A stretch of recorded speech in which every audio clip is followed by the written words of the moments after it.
divorce in a messy manner or in an amicable manner, but you cannot be shooting from both sides of your mouth. You cannot be supporting another political formation called the UDA, and at the same time you want to hang in there as Jubilee. I remember the last time they said if they're going to come out, they're going to make sure they're going to apply the Samson option. Samson decided after he got his strength back, after Delilah betrayed him in the temple, he decided to go down with everybody.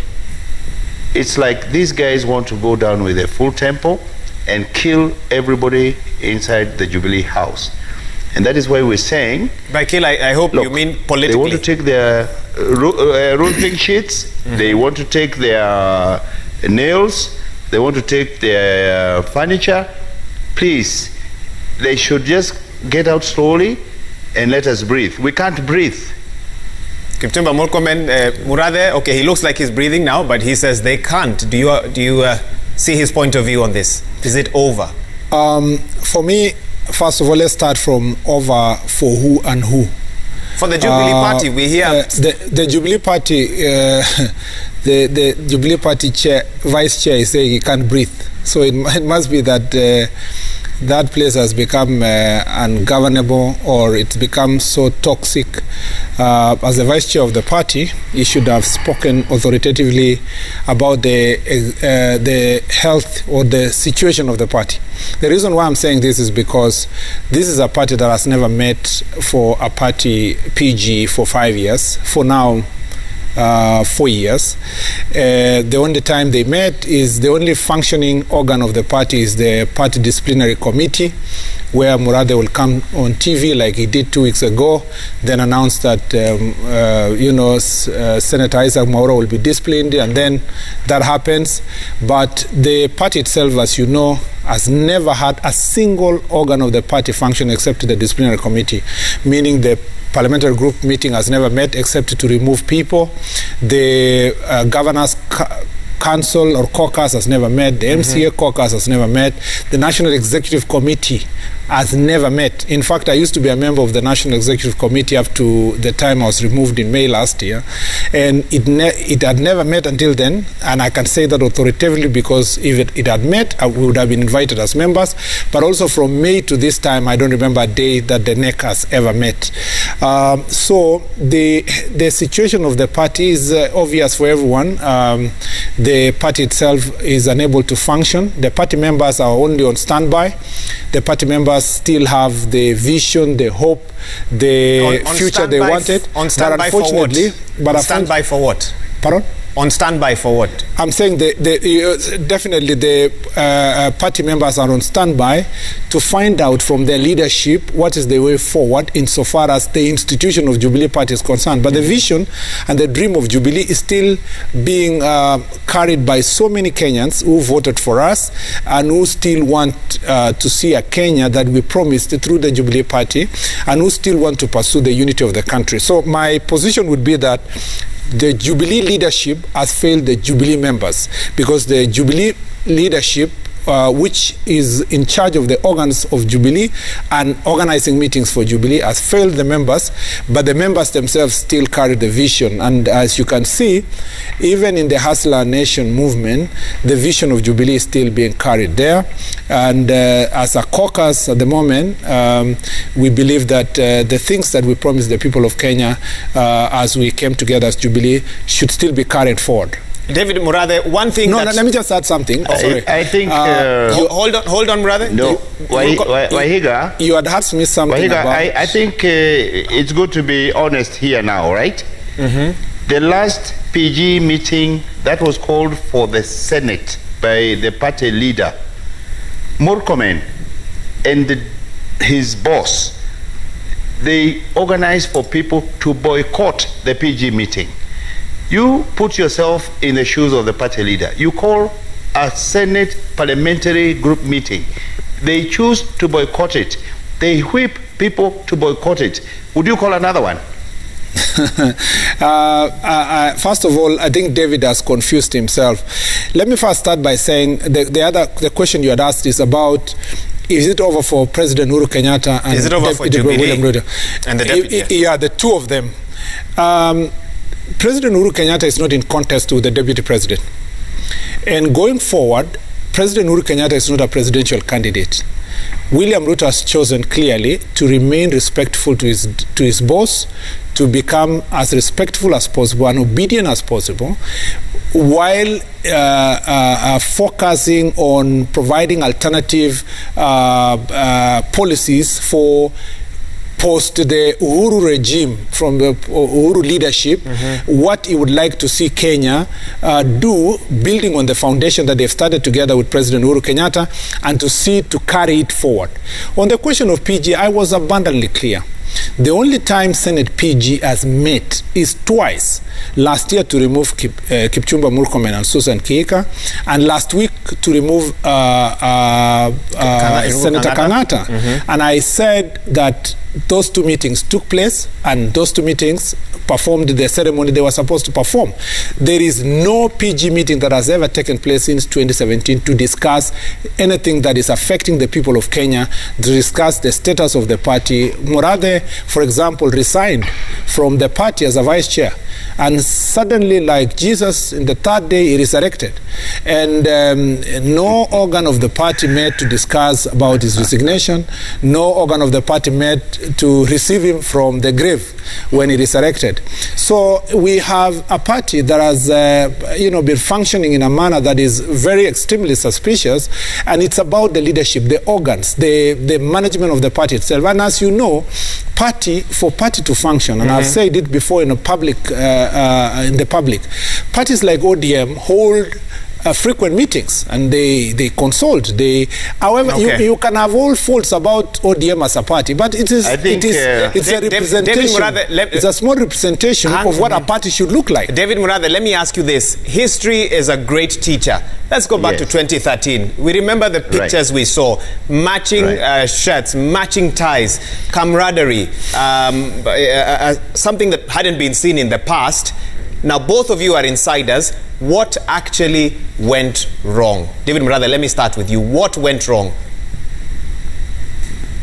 Let me explain that the Uhuru Ruto ticket that they sold to the Kenyan people won the election, because they had an agenda and they promised Kenyans their delivery program. Somewhere along the way, people decided it was time to put their fingers in the cookie jar. And that is where you find there was a parting of ways, and that is where you find Can you be a bit more specific? What do you mean by that? You've used a very wide phrase. Can you be a bit more specific? My friend, they are on record themselves saying corruption, for example, cannot stop one from becoming president. On international BBC talk show, a deputy president of the Republic of Kenya confirming that the land on which his hotel sits was illegally acquired. Right now, the current status of that case is that they are negotiating to pay the KCAA, the Kenya Civil Air Authority, for stolen land. They are on record of taking Muteshi's land. The courts have ruled, and they have offered to pay Muteshi. Unfortunately, Muteshi is dead. Maybe that's why they are talking about people rising from the dead. I need to clarify one thing. All the officials of the Jubilee party are on interim basis. They were appointed by the party leadership. Your resignation, you resign to the party leader. It is up to them to accept or not to accept. And the way they accept it is taking that letter of resignation and conforming to the registrar of political parties. When we then thought we wanted to reorganize this party and carry out party elections so that we can start preparing the party going forward, these people decided that, hey, the registrar has said the officials in the register is so and so and so and so, and they decided to take a walk. In fact, to cut to the chase, I wish Mr. Murkomen should tell Kenyans, are they in Jubilee or are they not? Okay. Are they supporting the programs and the vision and the agenda that they started together with the president? Okay. And what is this other agenda that they are now talking about, Wahiga? What is it that they want to promise Kenyans that they can do when they get elected in 2022, which they cannot do now when they are part and parcel of this Jubilee administration, of this government? Thank you, David Murathe. Because if they're going to take it over from where Uhuru leaves it, then they should actually be working very hard to make sure that the manifesto and the agenda they promise Kenyans succeeds, so that it becomes part of their campaign platform. I'm glad he realizes. Thank you for that. Uhuru will not Let me allow Murkomen to respond. And they are throwing they are throwing their bulbs at the wrong target. Okay. They have competitors. Murkomen. The party leader is going home, but that does not mean he will cease being the leader of this party. Okay, hang on there. Thank you. Thank you. David, first of all, has been unable to answer your question about what is the fight about between the president and his deputy. Where did all this go wrong? Where did it all started? And you can see he was, running from Muteshi's land to Western Hotel to all those kind of things. First, I want to remind Murathe that in 2017 elections, both in the first round and the second round, the president spoke over 10 times that yangu 10 ya Ruto 10, nimalize yangu 5 na huyu kijana. And I remember him using the word huyu kijana aendelee from there. At that point in time, the Muteshi land issue had already been settled. At that point in time, the Western land issue had already been discussed. So the question, the things you are just collecting now are mere excuses to try to attack your deputy party leader. In fact, I dare say that if you are truly the Jubilee party vice chair, you must demonstrate respect for both the president and his deputy, for both the party leader and the deputy party leader. I don't know where you get the courage to attack the deputy party leader and find it good for you to do so, at the same time remain respectful to the president, because by the time the president was talking about yake 10, ya DP 10 and all that, I would be safer to say that Waiga, I do not know what could be the reason why we have a friction within Jubilee. I think in my only guesswork, I would say, I mean, it's a question, it's $1 million question that all of us have been asking ourselves. And I think there was possibly intermediaries, middlemen, people who came in between them who perhaps had different agenda. And this supposed fight was made possible because or guaranteed or secured by the handshake itself. But in terms of what exactly drove them apart or to create this scenario that we have, I can never tell you exactly what's the reason. David seems to be looking for reasons, but the reasons are ridiculous because they don't add up to the reasons, because those reasons existed before. And for the record, the deputy president has said over and over again, he never, in 2013, I was part of the lawyers who worked on the agreement between URP and TNA. And there is nowhere where the deputy president told Uhuru Kenyatta, the president, that I will only sign the dotted line if you sign somewhere. And there is no agreement written anywhere that says that the president must support the deputy for another 10 years. What happened is that from his own volition, the president decided that he will run this campaign of yangu 10 ya Ruto 10, and the time he wants to withdraw from that public pronouncement is up to him as a person.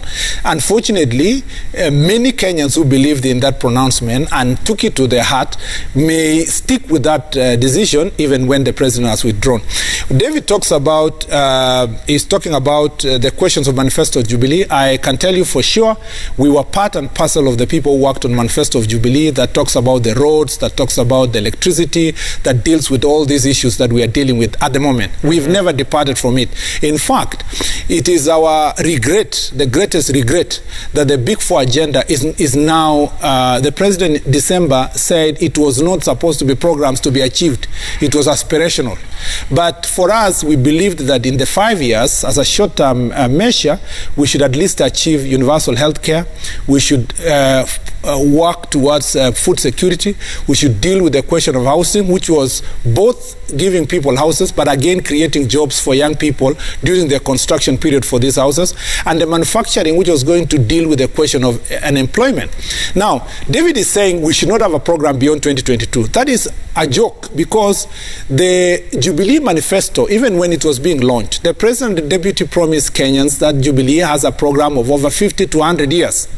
And the fact that the president has served with the deputy for 10 years does not mean that the deputy going forward, aspiring for office, should not also tinker his programs in a manner that responds to the present challenges of the people of Kenya. Any person, for example, who is running for presidency in 2022 must say something about how to recover the economy, how to deal with unemployment, how to deal with the question of COVID impact on the economy, how to deal with matters debt. You can't tell us that the Jubilee manifesto must remain static just because so that we say respect the president. The thing we must tell the people of Kenya and be honest is that once a government achieves a particular program for 10 years, there are things that we have achieved as Jubilee, there are things we've missed the target. Unfortunately, in the second term, our focus was too much into the politics of BBI. We spent a lot of time creating programs that destroyed businesses of people and all these kind of things, instead of focusing on the Big Four agenda. And that distraction is what we are promising, that the river must be returned to its course. Okay, let me get a response from Murathe on this. And Murathe, I trust you can still hear me. Let me ask you this. In your earlier statement, you said there were some members who had their hand in the cookie jar. If we are to buy that argument, where were the organs to protect the country's finances at that time? Where was the president, for example, and his men, if what you say was happening was actually happening? They have been manipulating the courts, for example. They have the files are ready for prosecution. Then they have politicized this. And I can tell you, one of the reasons this guy is against the BBI is because it puts certain timelines in the constitution that some of these cases have to be dealt with within a certain time frame, 1 year maximum. Today, you can drag out these kind of cases forever in court, even when they are open and shut cases. Like my friend Murkomen says, some of those cases were dealt with over time, like the Muteshi one, where they were found guilty and they offered to pay.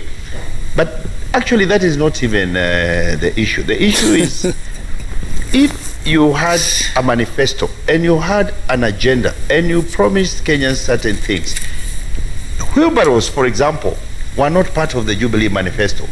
I don't know where they got it from. And they are now deviating from the focus. And let me tell you, Wahiga, nothing has stopped. In fact, to the contrary, there is an acceleration of the programs of the president. This is a president who has done 7,000 kilometers of road in the 7 years. That's an average of 1,000 kilometers a year, compared to Kibaki's 700, to Nyayo's 200, to the colonial 42 kilometers a year. Look at electricity. Look at what he's talking about, universal health. My friend, even money for the aged people. Look at the free secondary education, free primary education. Look at devolution. Look at how much money is going seeping down to the ground. And one of the real issues about this BBI is the 35%. If you have a cake which is 100%, and you take 35% to the grassroots, to the people, devolving further the priorities and the resource allocation and application, you're leaving the national government only with 65%. Now, this is something they don't want to countenance. Remember, when we did the 2010 constitution, these people were even opposed to the 15% allocation to the counties. Yet this administration has been giving, in some instances, even more than 15% as enshrined in this constitution. But because we shudder to think how these people will behave, and they want all that cake in the center, we are trying to make safeguards and making provision that at least 1/3 or more, the 35%, goes down to the lowest level of the devolved unit. And this is precisely what these guys are against.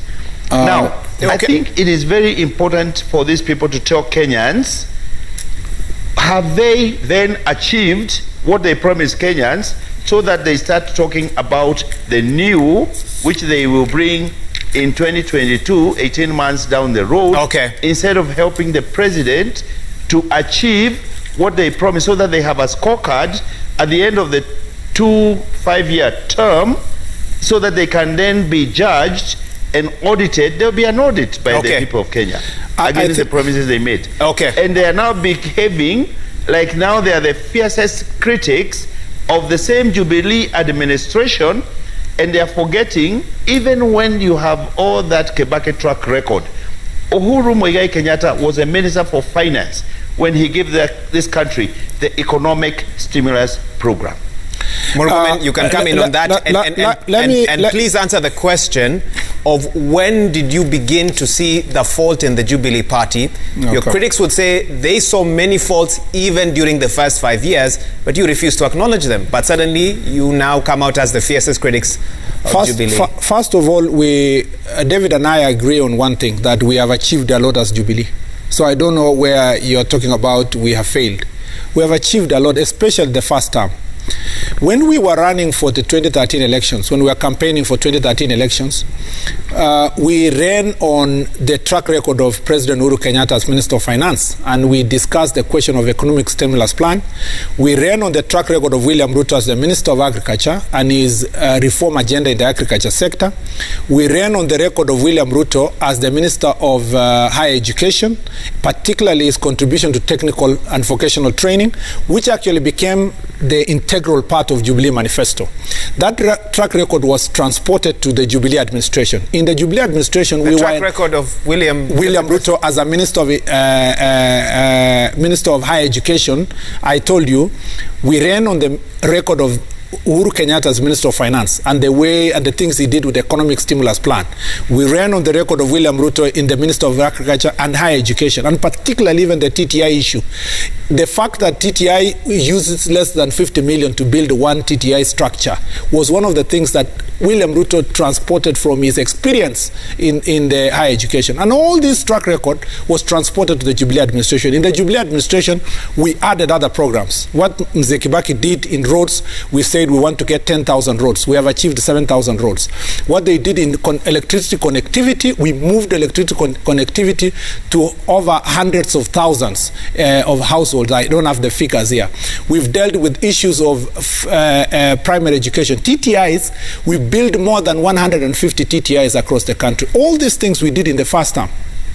What happens the second term? We get visitors in the name of BBI. We've lost traction of where we were going. We built a foundation. We should have done better when it comes to the Big Four agenda. And I'm saying, because you've asked me a question, where did the rain beat us?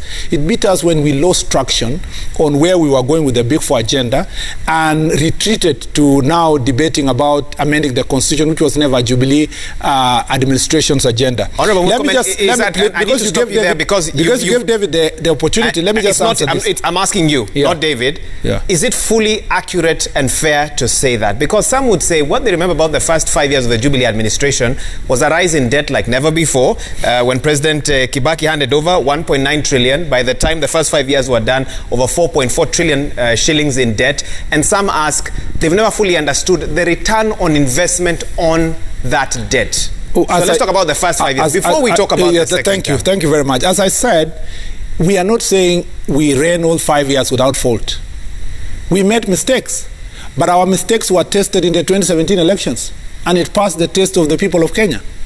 Our competitors in 2017 criticized the agenda of Jubilee from 2013 to 2017, and it was put into an examination. It passed that examination in 2017. We were given another 5 years with an objective of now improving on the 4 big agendas, or the big 4 agendas, that was meant to now become the culmination of the remaining 5 years. And I just wanted to tell you that it is erroneous to begin to blame other people, where Murathe is talking about, these people are against the corruption, or our plan in Jubilee was to increase the number of judges in the country. There are 41 judges that are waiting for appointments. You can't blame the judiciary for not expeditious in making decisions, yet we have disabled them. The Court of Appeal is surviving on a very thin thread because they don't have enough judges. I don't think even the Kisumu Court of Appeal is now functioning because there are very few judges that are in the Court of Appeal, and we have 41 judges that need to be appointed. The budget for the judiciary, we said that the judiciary must give in its funds. The whole issue about judiciary issue, we were supposed to sort it in this term, which we have delayed in dealing with that issue. On the question of wheelbarrow and wheelbarrownomics, as is now known, it's nothing new. It is in the Jubilee Manifesto. The Jubilee Manifesto focus. Where is it? It's in the Jubilee Manifesto focus was to pursue respect for work and to ensure that when you labor as a citizen of this country, it must return benefits to you. It is about now, we've said, since we have made progress to where we are, we build railways, we build roads, we connected electricity. It is now time that we go back to build the economy from the grassroots, from the top, from the bottom to up, in the sense that we need to ensure that we give impetus to small businesses in the country. In the past, we used to talk about medium-sized businesses, and that manufacturing and big businesses are going to employ young people across the country. Now we've said we want to move from that to empowering the plumbers, the mamambogas, the wheelbarrow people, the border people, and move them from grassroots up.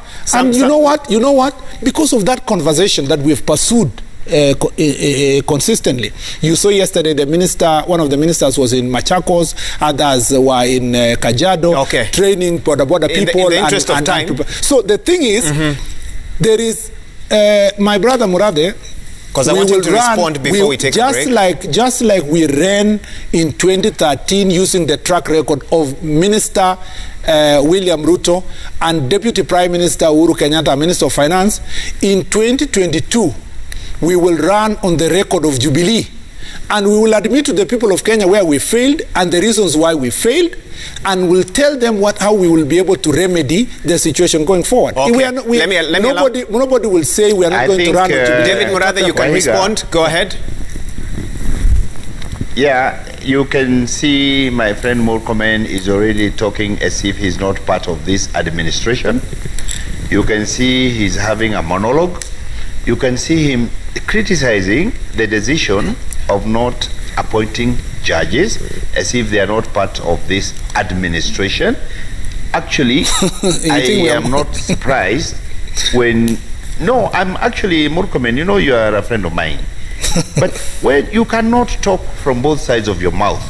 On the one hand, you want to take credit for the success of the Jubilee and you want to run on that track record into your next election.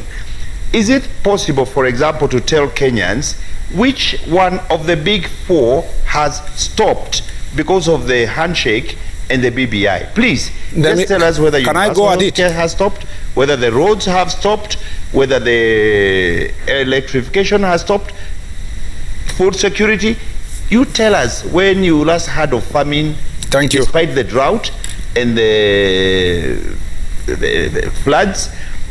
Murkomen, it's good to be honest. Are you in or are you out? Because Kenyans want to know that you cannot take credit for the success of Jubilee and at the same time you're the chief critic of the Jubilee administration. Please make up your mind, because it is not possible, for example, for a lot of Kenyans, and you go there radicalizing our young people and talking about poverty. It is true. How is it then possible that a lot of Kenyans have no money and yet you and your Tangatanga have so much money to throw around every weekend to women groups, to youth groups, to borders, it means, obviously, you are the people who took their money. Your leader said the other day, the money stolen in Kimberley and Arol was only 7 billion. My foot, only 7 billion? And you feel nothing? Come on. Let's be serious. Okay. I want to take a break, but Murathe, okay. Let him finish, Murkomen. Let him finish, then I'll give you a chance. Modicum of decency. Okay. There's even this narrative that you people have been stealing. So if the other people are stealing, so you want to tag everybody else as a thief, as if it's okay to steal.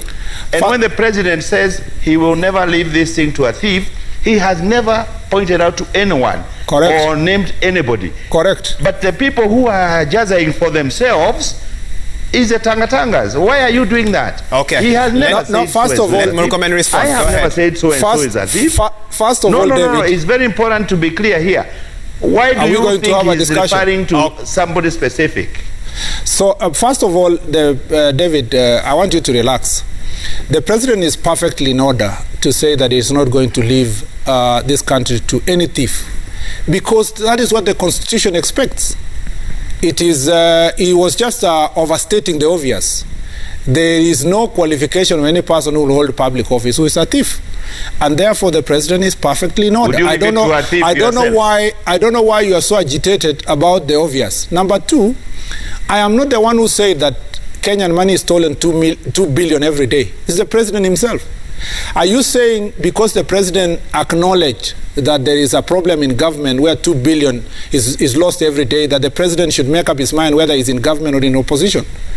Are you saying that when the president acknowledged publicly that there were thieves in his office in 2015, are you saying that he should have shipped out? I mean, self-critique is allowed. Honesty must be there. Are you telling me, David? Are you telling me, David? No, wait. You have to listen. Are you telling me, David? I think it's important for us to be on the same page, Murkomen, that am I going to have a conversation? Okay. David Murathe, is it going to be one person speaking? David Murathe, I gave you time. Let Murkomen finish. I'll give both of you equal time. I think you want to have a monologue. No, but you see, I don't think you are under good influence. You need to listen. The point we are making here is that I'm under the influence of what? Self-critique. Stop taking the president's things out of context. The most important. Number two, hold on, David Murathe. Are we going to have a conversation? Murathe, hang on there. Let him finish. You need to drink some water and cool a little bit so that you can listen. The point we are making here is that we are honest people. No one, not including yourself, can tell the people of Kenya Jubilee has succeeded 100%. We've succeeded in some, we've failed in others. And we must be honest to the people of Kenya to tell them why did we fail in some of the things we failed, and how can we remedy those issues going forward. And as I made it very clear that criticism of government and non-performance, like is the appointment of 41 judges something so difficult to see that we must pretend here that, oh yeah, 41 judges are being appointed? I mean, really? So the things we are discussing here is about, we are telling the people of Kenya, as Jubilee, where have we succeeded? Where have we failed? Where do we attribute our failures to? Where did we get lost? So that we can retrace our steps. Murkomen. And where we are unable to retrace those steps today, what are we going to do tomorrow to make sure that the people of Kenya are back on track? I need to answer the last thing that he talked about. Let me say one thing before you answer that. Some question the timing of your newfound criticism.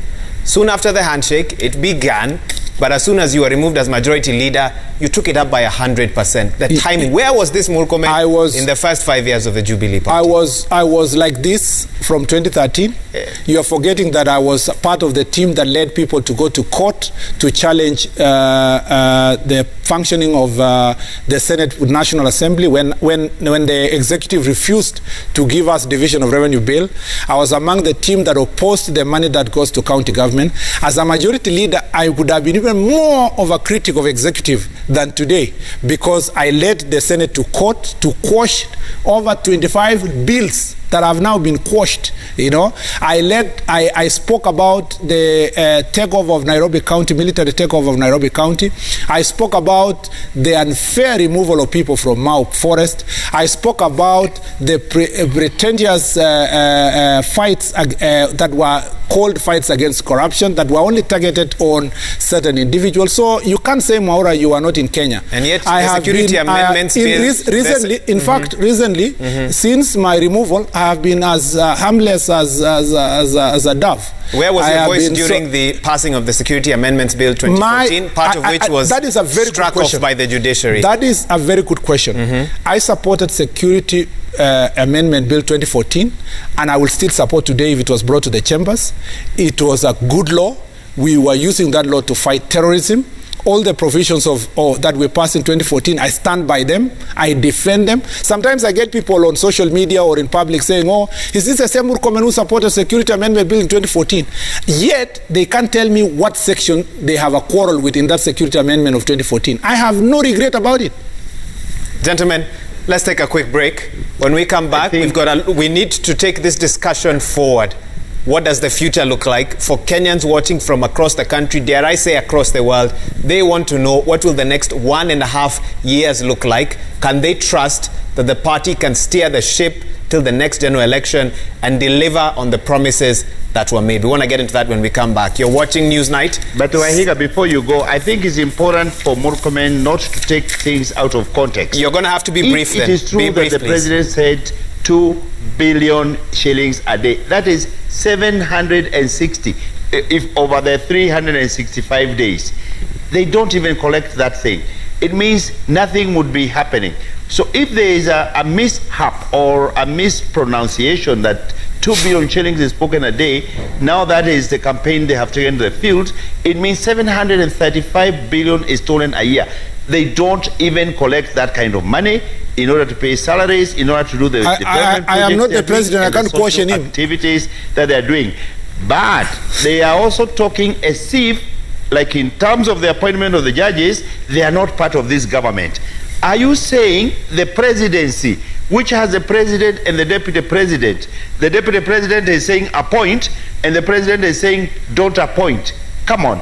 I don't know. We have one government. That's why the president was asking the other day, do we have two governments?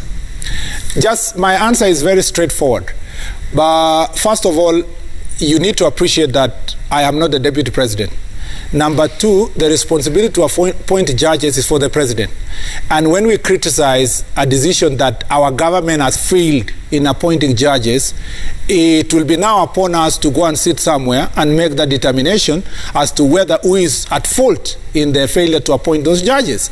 So you can't tell me that I should bury my head in the sand in the hope that 41 judges will just appoint themselves.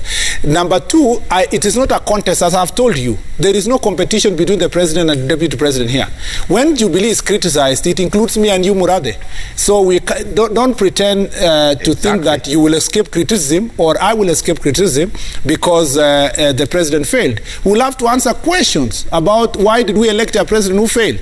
Number two, you have raised me issues about 2 billion shillings that are lost every day. Now you want to tell me that the president lied. I'm not the president. I don't run executive. If you know the truth, he said you were misquoting. If you know the truth, if you know the truth that if you know the truth that is not the truth, why don't you just come to public and say the president has sent you to say please correct that statement? I didn't mean it. Gentlemen, let's take that break. We're going to have to take it now. When we come back, what is the way forward? Okay. Thank you so much for your feedback. Hashtag is Newsnight, SMS line 22422. We take this conversation forward when we come back.